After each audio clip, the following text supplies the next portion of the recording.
നമസ്കാരം. ഈ ദാമ്പത്യത്തിൽ കുത്തിത്തിരിപ്പ്, വഞ്ചന, ചതി, സ്ത്രീകളുടെ അവിഹിതം, ഇതൊക്കെ നമ്മളുടെ കമ്മ്യൂണിറ്റി സമൂഹത്തിന് ഒരിക്കലും അംഗീകരിക്കാൻ പറ്റാത്ത കാര്യങ്ങളാണ്. പക്ഷേ എൻ്റെ കാഴ്ചപ്പാടിൽ അവരെ തെറ്റ് പറയാൻ പറ്റില്ല എന്ന്. കാരണം മിക്ക വീട്ടിലും ഭാര്യയും ഭർത്താക്കന്മാരും അഭിനയിക്കുകയാണ്.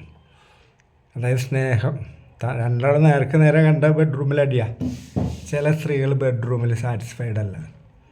അത് ചില പെണ്ണുങ്ങൾക്ക് ജനിതകപരമായിട്ട് അവർക്ക് കൂടുതൽ ഇൻട്രസ്റ്റ് ഉള്ള ആളായിരിക്കും. പക്ഷെ ഭർത്താവ് ഒരു തണുപ്പനായിരിക്കും, അവന് വലിയ താല്പര്യമില്ല, എന്നാൽ അവനും ആവശ്യമുണ്ട്.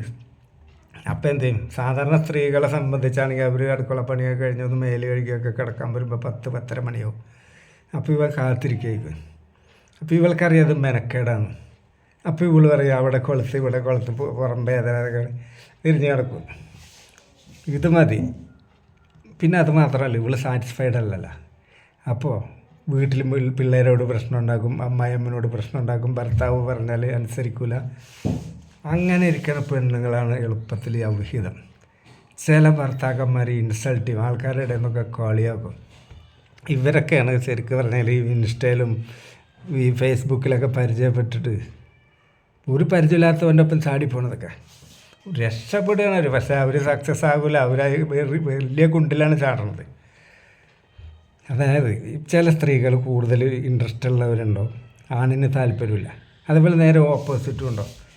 അതാണ് പറഞ്ഞത്, ഈ ദാമ്പത്യ ബന്ധത്തിനൊരു റിന്യൂവൽ ഡേറ്റ് വെക്കണം. ആ ഡേറ്റിൽ രണ്ടാളും ഒത്തൊരുമിച്ച് പോകില്ലെങ്കിൽ അപ്പം സ്റ്റോപ്പ് ചെയ്യണം.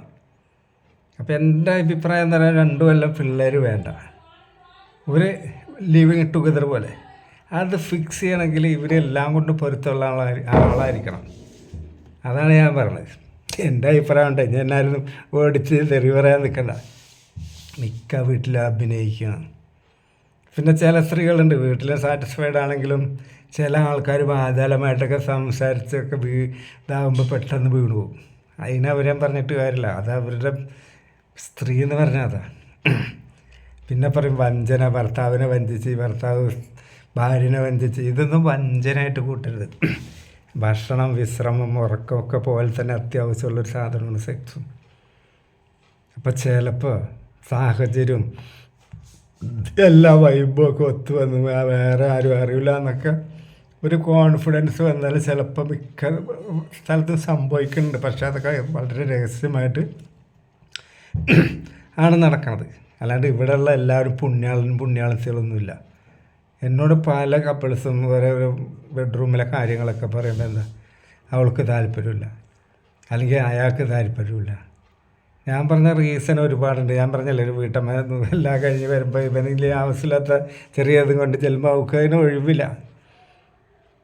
അങ്ങനെയുണ്ട്. അതേപോലെ തന്നെയാണ് ഒരുപാട് പ്രശ്നങ്ങളുണ്ട്. അതായത് റിന്യൂവൽ ഡേറ്റ് എപ്പോഴും നല്ലതാണ്.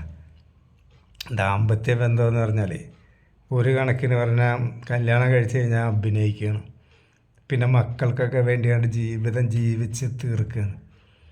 പിന്നെ ചില ആൾക്കാർ ഭക്തി മാർഗത്തിലാവും. കാരണം ഇത് മറ്റൊന്നും നടക്കില്ലെന്ന് കണ്ടാൽ പിന്നെ അമിത ഭക്തി, അങ്ങനെയൊക്കെ അവർ അടങ്ങി ഒതുങ്ങി ജീവിക്കുകയാണ്. ഇവിടുത്തെ ഈ സിസ്റ്റമൊക്കെ മാറണം. എൻ്റെ അഭിപ്രായം അതാണ്. കാരണം ഇവിടെ ഒരു എന്താ പറയുക, അമിതമായിട്ടുള്ള സദാചാരമാണ്. പക്ഷേ എന്നാലോ ഇവിടെ എല്ലാം നടക്കണമുണ്ട് വളരെ ഗോപ്യമായിട്ട്. പറഞ്ഞവനാണ് പ്രശ്നം. അത് ഇങ്ങനെയൊക്കെ പറയുമ്പോൾ അവൻ സദാചാര വിരുദ്ധമായിട്ട് പറഞ്ഞ്, അതായത് കുറേ പേര് ചെയ്യണത് എന്താണോ അതാണ് സദാചാരം, റയറായിട്ട് ചെയ്യണത് സദാചാര വിരുദ്ധ. അപ്പോൾ ഞാൻ പറഞ്ഞ കാര്യങ്ങൾ ഒരു റിന്യൂവൽ ഡേറ്റ് വെച്ചിട്ട് ഒരു ലിവിങ് ടുഗദർ കഴിഞ്ഞിട്ട് കല്യാണം ഫിക്സ് ചെയ്താൽ ഇതിലും കുറച്ചുകൂടി ബെറ്ററായിട്ട് പോകാൻ പറ്റുമെന്ന് എനിക്ക് തോന്നണത്. ഇപ്പോൾ വരും മതവും ജാതിയും പ്രശ്നങ്ങളൊക്കെ. ഇവിടെ ഒരു മാറ്റം വരുത്താൻ എന്നെ കൊണ്ടൊന്നും പറ്റില്ല. പക്ഷേ അഭിപ്രായം പറയാലോ ഏത് പോലീസുകാരനും.